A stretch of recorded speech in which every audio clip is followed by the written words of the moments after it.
Good evening, everyone, and welcome to Tuesday 10 with CadChica Sports. I am your host, Sunny Cadwallader, better known as CadChica in the social media space. Tuesday 10 is a conversation. It could be 10 questions, 10 tips, or in the case of tonight, we're going to try and keep it to 10 minutes. But it's a conversation with leaders and up-and-comers in the world of sports for media broadcasting, business marketing, social media, and more. And tonight is the third installment. It's the third installment in a series as part of my media partnership with Q1 Productions. Q1 is hosting the Digital Sports Fan Engagement Forum. It's the second annual forum in Kansas City, Missouri, March 2nd and 3rd. It's bringing together some of the leaders and innovators that are really making a connection with the fans in the digital and social media space. And tonight my guest comes to us from the world of Major League Soccer. And he was gracious enough to say yes and continue to say yes even after he found out I was a Seattle Sounders fan. Please welcome in my guest from the Portland Timbers, Brian Costello. Hey, Brian, how are you? I'm great. How are you? I'm doing good. Thanks for joining me on the show. Let's get this started. Why don't you tell everybody just a little bit about yourself? So I am the director of digital media for the Portland Timbers, as well as the National Women's Soccer League, Portland Thorns FC. And we also just launched Portland Timbers 2, T2 in the USL. So I have my hands full handling digital content and narratives and social and a number of different elements for three teams, basically. Oh, yeah. I was looking at your bio, yeah, and I wasn't stalking you. I was just looking at your bio and your LinkedIn account, and you are a double major in theater and history, as well as a minor in Eastern Asia studies. Oh my goodness, Brian. How did you get from the theater and history and Eastern Asia all the way over to sports? Tell me that journey. Yeah, it's probably not the most direct journey into sports business or digital necessarily, but I think the through line for me, starting in college, going even really all the way back to high school, was a love of narrative. Um, Hmm. and with theater, it was all invented narratives versus Right. history, which was actually real narratives. So um, it gave me different perspectives and different ability to combine them in different ways. And then and East Asian Studies was that was just another element of mainly my focus in history, but other elements too, and learning another language and how to communicate in Right. another language because I studied Chinese. So I think as I progressed from college, I worked in advertising for a number of years here in Portland, and worked with like clients like Nike and Microsoft, and then I moved to New York and worked in independent filmmaking for a couple of years. I came back here. I was working for public broadcasting, producing documentaries. I kind of went back to my theater roots in some ways and worked at the Portland Institute for Contemporary Art and handled communications and public relations for them. Hmm. And then, I was always a soccer fan. I was always a sports fan. I grew up in Minneapolis as a Twins fan, North Stars initially, and then Wild, Minnesota Vikings. Um, Soccer was not as big in Minnesota, but I grew up playing Right. soccer all through high school. And then Right.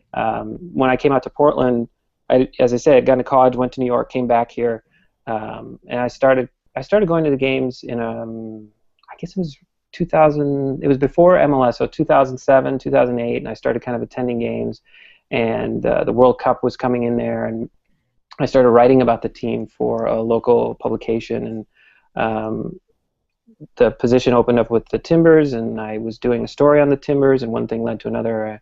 Uh, Goodness. got connected with the groups at the Timbers, and they were looking for digital media, and they wanted somebody that ultimately when I sort of interviewed and went Hmm. forward in the process, I said, this is an opportunity to tell the story of the team through all sorts of different digital tools and methods, whether it's video, whether it's written, whether it's social. And Right. the other thing was, there's tools that I use now that didn't even exist 5 years Yeah. ago when I started. So Okay. but I think the path that's always driven me in all the stuff I've done is really storytelling, and narrative. Yes. Um, you said that you grew up, involved in soccer. and writing about the Timbers fan base is pretty passionate. I know this as a Seattle Sounders fan that I mean, all of the Cascadia Cup teams, whether it's Vancouver Whitecaps, Seattle Sounders, Portland, there's just a different kind of passion. Now, does that type of passion pose a challenge for you and your team, and as to meet that level of passion in the content that you provide, whether it's through the social or the digital space? Completely. I mean, I liken it to feeding the beast. You know, I mean, um, but with that, we have to also remember that there's different levels of fandom, even here. While there is an unbelievable fan base here and incredible sellouts, there's still always the push to broaden that fan base, and there's different levels of knowledge and involvement around the club. I mean, you have your Right. hardcore Timbers Army people that have been following the team for years, and some of those even go back to the 70s with the NESL Timbers. And then there's still people here where soccer is a new thing and has been a new thing since they came into MLS. So I think, and the great thing about what we can do with digital and social is that we can evolve and engage with a number of different kinds of fans, number of different locations, honestly, and present content that hits at different spots between, really deep kind of more tactical discussions and interviews to, feature pieces that are sort of like getting to know guys. And sometimes the same fan wants to see both. But we try to build content that I think the biggest keyword that we keep coming back to, both in the digital team that I work with, but also as a club, is authenticity. Yep. Is it real? Is it authentic? Does it speak to people in a way that they'll relate to and wanna learn about, and is an accurate portrayal of what we want to show as a club? Right. Let me give a quick shout out to one of our viewers, Hamia Voss. Thank you for tuning in to Tuesday 10 with CadChica Sports and my guest, Brian Costello. Yes, I got it right again. Thank you. Some of what you were just talking about, I'm guessing, is going to be part of the Q1 sports panel that you will be talking on. Is that correct? Yeah, very much so. I think a lot of the panel is about creating engaging content. And I think because there's, as I said at the beginning, there's the Timbers, there's also the Thorns, there's Right. T2, and especially with the Thorns, while there's crossover with fans, we also discovered as we sort of started learning about it and going through the process, that there's a different way to connect with the Thorns fans than there is with the Timbers fans. That some Timbers fans don't go to Timbers games, some Timbers fans don't go to Thorns games, Right. and that's okay. So I think finding, as I say, that authenticity for both teams. There's certainly tools that we use out of the same toolbox that can work for both, but we also want to keep stuff unique. And I think that panel, a lot of that panel, and I know some of the other people on the panel, TJ Ansley used to work at the Columbus Crew in a digital role, so I knew him from there. And now obviously he's here in Portland working at the Trailblazers. So I think it's going to be interesting. And with Russell too, coming from a collegiate perspective, he's going to handle a number of teams. So like, how do you engage different audiences, different levels of knowledge, and do so in an authentic and engaging way? Right. Now, what drew you? I mean, because we were talking before the show that you hadn't been to the conference last year, the inaugural Digital Sports Fan Engagement Conference.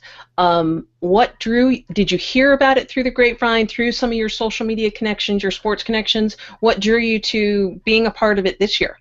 Well, honestly, they had reached out to me. I think they've got my name through a connection through perhaps MLS. But what I thought was interesting, so as I started reading about it and looking at last year's, I was like, wow, there's some really interesting people and really interesting perspectives from a lot of different sports and sports organizations. I reached out to some other people that I didn't know as I looked at who spoke and presented at previously, who had attended last year, and say, hey, what can you tell me about this? What's it all about? And they're like, oh yeah, this is really cool. It's a really good gathering of people and a really good sharing of ideas and knowledge. And I think what was interesting to me was, while I'm well, I deal in soccer all the time, Yeah. and this is also sometimes a professional challenge.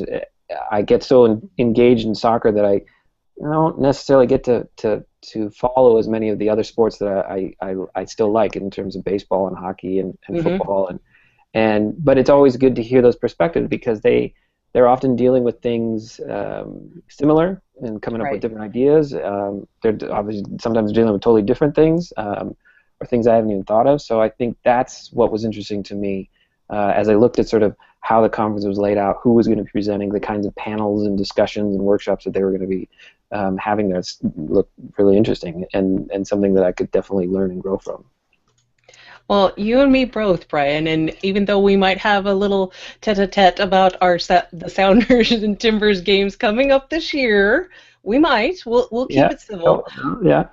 I might have to do like a Twitter video with you, get some predictions for this season. Well, when we meet down there, and we'll do some Twitter video, and I'll do some interviews with you down at the forum. But thank you for joining me tonight. Why don't you let everybody know where they can connect up with you as well as the Portland Timbers, Portland Thorns? Well, you can find me on Twitter at BA Costello and also on Instagram. But I think a lot of the content that I put out and help put out and help lead is all on timbers.com as well as portlandthornsfc.com, and then we also now have timbers2.com.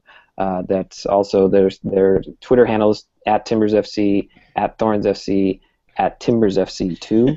They're all on Facebook as well. Yeah, that's probably the best way to start following us. Well, thanks for joining me. And like I said, even though I was a Sounders fan, you graciously continued to do the show. So thank you. We'll work through that. We'll work through the rivalry. Thanks, everyone, for joining me tonight. Join me next week when I will have the fourth and final installment of my series with Q1 Productions. I will be joined by Rocky Harris, the Associate Athletic Director at my old stomping grounds, Arizona State University, and home of the Sun Devils. You can connect up with me right here on Google+, plus Sunny Cadwallader, on Twitter and Instagram at CadChica, and always find me writing either about sports or sports and social media at my website, CadChicaSports.com. Next week's show will be at a special time, 9:30 a.m. Pacific time, 10:30 a.m. Arizona time, and we will talk to you next week. Thanks for joining us, everyone. We'll talk to you then.